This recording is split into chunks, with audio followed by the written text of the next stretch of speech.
Our senses do not always trick us in the desert. Not all the drops of water that appear to confuse our senses are hallucinations.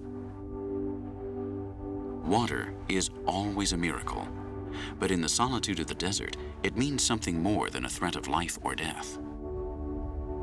In the desert, water is an obsession, a perversely immobile point housed in the center of delirium. It is an idea, a lover that offers herself to a traveler, sunshine of desire.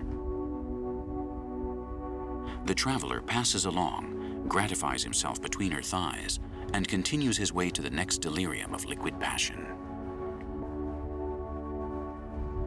The lakes of Unianga in northern Chad are an extraordinary source of desire, a little white lie in a beautifully hostile environment.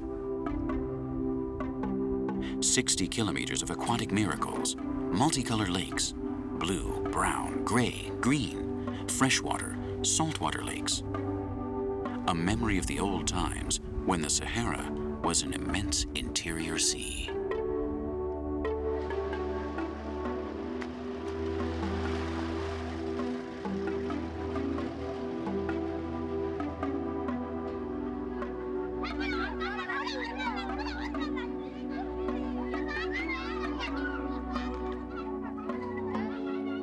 Faya is a besieged city due to the water and mines surrounding it.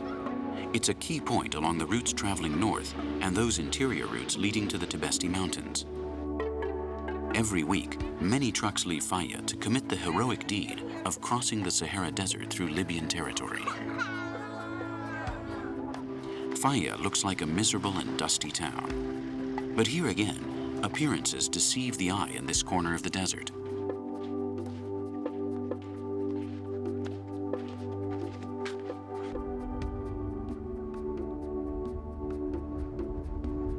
Faya is a perfect oasis, an island of adobe settled on an enormous subterranean lake where water can be accessed just 6 meters below. But Faya is a time bomb as well. The Libyans who occupied Faya during their invasion left it completely surrounded by anti-personnel mines that are still not under control.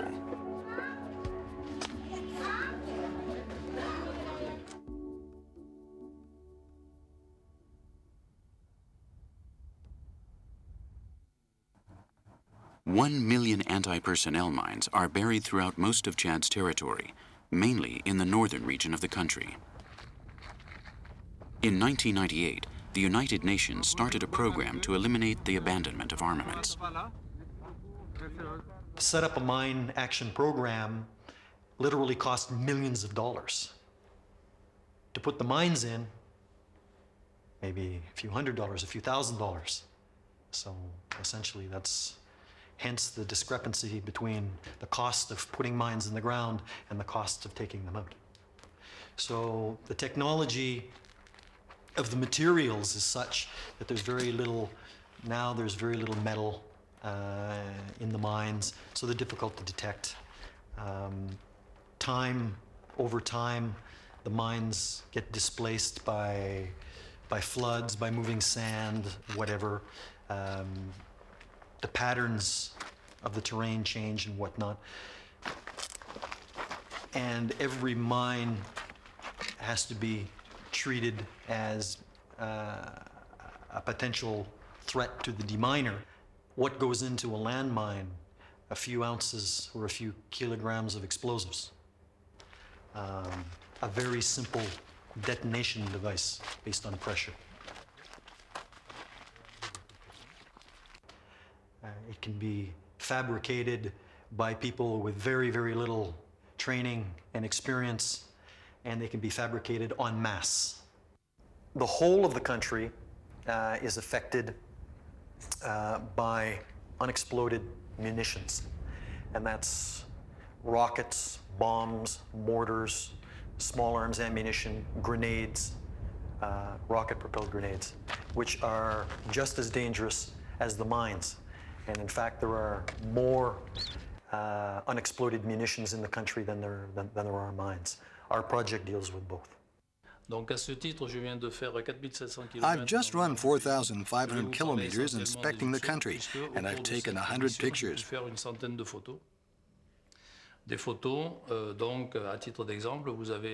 For instance, here you can see a shell located near a house. These pictures show the tourist richness of the country and also allow us to see what happens to a vehicle that enters an uncontrolled area. Here you see a minefield and a vehicle blowing up in the air. Here you have arrow shells, particularly dangerous because they're equipped with a rocket. Children playing may kick one. It will explode and the child could lose a limb or even die.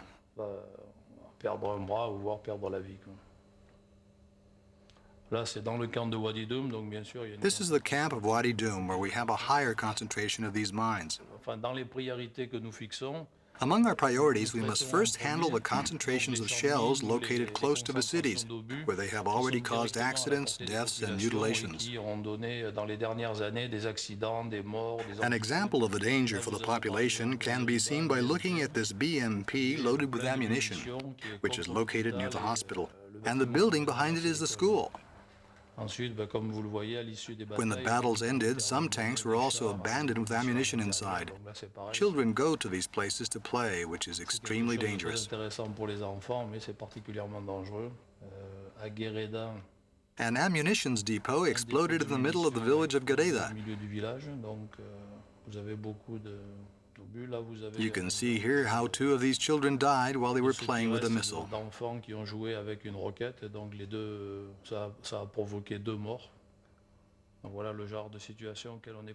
These are the kind of situations we are facing, and the population is completely ignoring it.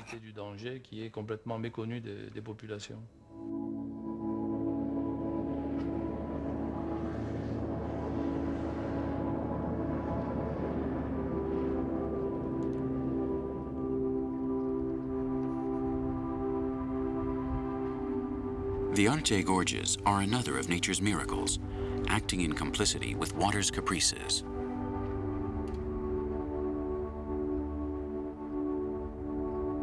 For centuries, the joint action of wind and water have created impossible shapes and forms in the rocks.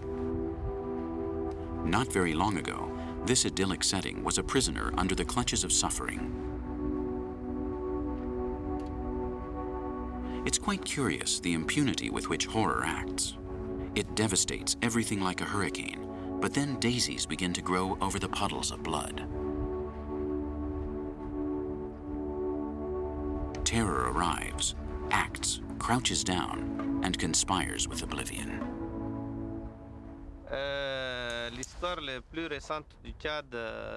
The most recent history of Chad is Chad's War, one known throughout the world and one that is essentially fratricidal, between brothers. As a reporter, I dealt with writing reports about the mines and about all the consequences and remains of war. You have Libya here to the north, Niger over here to the west, the Sudan to the east, the Central African Republic and Cameroon to the south, and Nigeria to the southeast. During the conflict with Libya, Libya occupied a large portion of Chad, referred to as the Bandauzu. In various strategic places like Faya, Fada, Bardai, Aouzu, they totally surrounded their bases with mines, anti-personnel and anti-tank mines. They also mined virtually all of the routes, the roads in and out of Tebesti, Borku, and Ededi.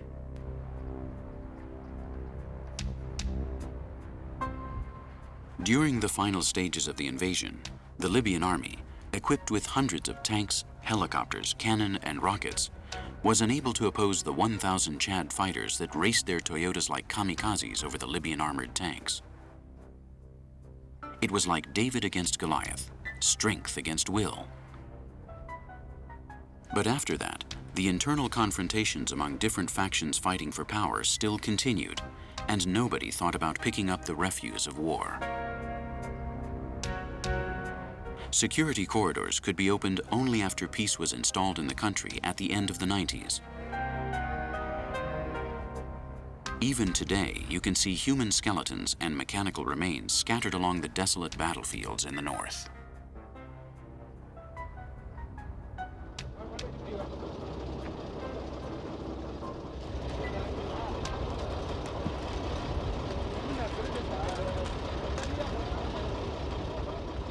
Faya is the last village before reaching the border with Libya, and where one has to tackle the torrid plains of the desert.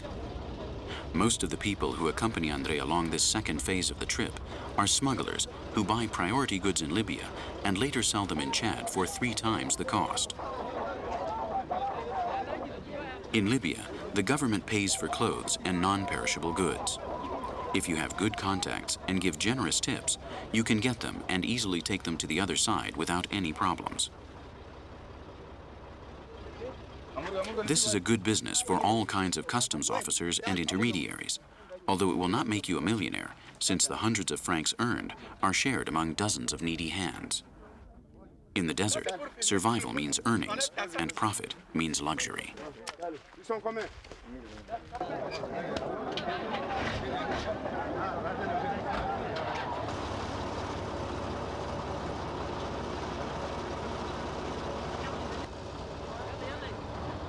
About 1/3 of the rest of the 80 passengers traveling on top of the truck are planning to do the same as André. Some hope to travel to Europe.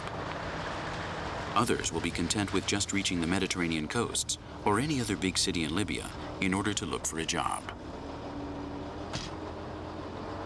Every year, hundreds of thousands of sub-Saharan people try crossing over to Europe. Just 1/10 of them actually make it. The rest only make it halfway or die along the way.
If I'm lucky, in 2 or 3 weeks, I could be on the coast, and I'll just have to wait for a good opportunity to cross over to Europe.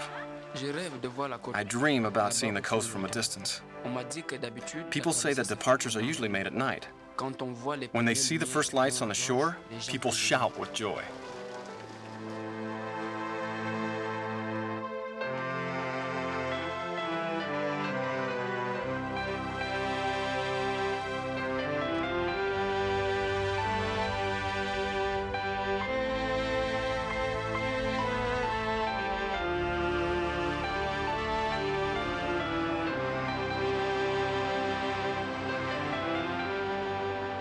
The trip is slow and exhausting. They travel from sunrise to sunset, carrying incredible loads that continually fall off the vehicle. They are in one of the most inhospitable corners of the planet, and André's truck will be the sole vehicle that will run along this road during the next few days.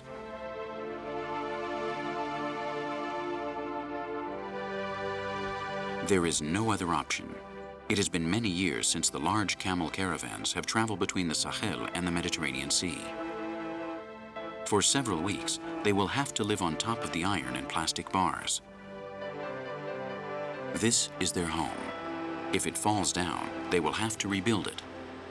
This shapeless monster, loaded with bundles and hopes, is the new master of the desert.